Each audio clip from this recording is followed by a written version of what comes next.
আসসালামু আলাইকুম। জোহা ইবনে মামুন চ্যানেলে সবাইকে আমন্ত্রিত। আজকের রেসিপিটি একটু স্পেশাল। আজ আমি দেখাবো কিভাবে সিমের বিচি ও আলু দিয়ে মাছের ঝোল রান্না করতে হয়, সেই রেসিপিটি আজ দেখাবো। আর এটি দেখতে যেমন সুন্দর তেমন খেতে খুব মজার, খুবই অতুলনীয়। একবার যদি বানিয়ে নেন বারবার খেতে ইচ্ছে করবে। চলুন মূল রেসিপিতে চলে যাই। এখানে প্রথমে মাছ আমি ভালো করে ভেজে নিচ্ছি। এটি হচ্ছে বাংলা মাছ, আপনারা চাইলে যে কোনো মাছই দিতে পারেন। আর এই ভাজা মাছের তেলে পেঁয়াজ কুচি দিয়ে দিলাম, দুটো মরিচ কাঁচামরিচ সারি করে দিয়ে দিলাম, আর 1 চামচ আদা রসুন জিরা বাটা ও 1 চামচ হলুদ দিয়ে ভালোভাবে মশলাটা কষিয়ে নিয়েছি। এখন তাতে টমেটো দিয়ে দিয়েছি।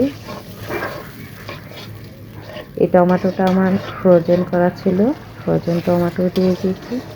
ভালোভাবে এটা কষিয়ে নিতে হবে। আর মাছে খুন্তির মাধ্যমে টমেটোগুলো ভেঙে দিলে ভালো একটা গ্রেভি হয়ে যাবে।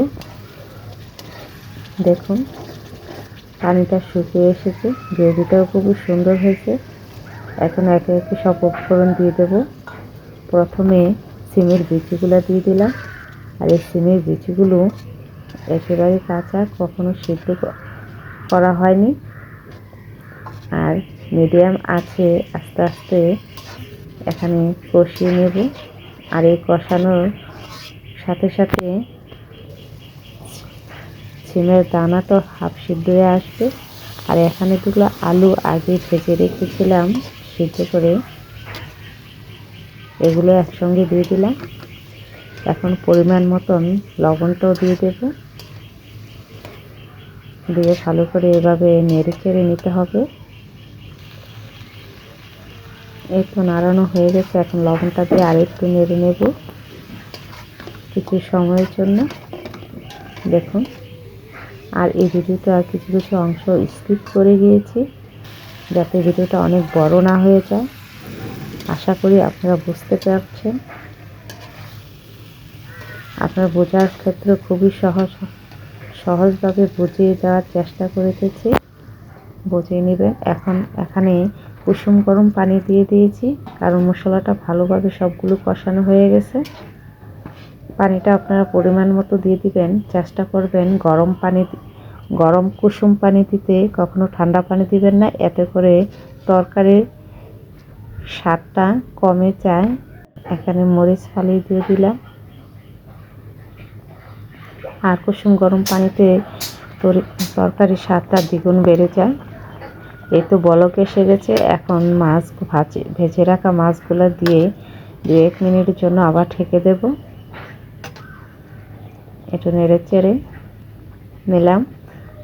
এই তো দেখুন বলক এসে গেছে ভালোভাবে। এখন ধনিয়া পাতা দিয়ে দিলাম, দিয়ে একটু নেড়ে কিছুক্ষণের জন্য আবার ঢেকে দেব, ঢেকে নামিয়ে নেব। কারণ এর ঝোলটা পরিমাণ মতো দিয়েছি, চেষ্টা করবেন পরিমাণ মতো দিতে। আর রান্নাটা খুবই অতুলনীয়। দেখুন আমার রান্না হয়ে গেছে। রান্না এখন প্রায় শেষ, চুলা অফ করে দিয়েছি।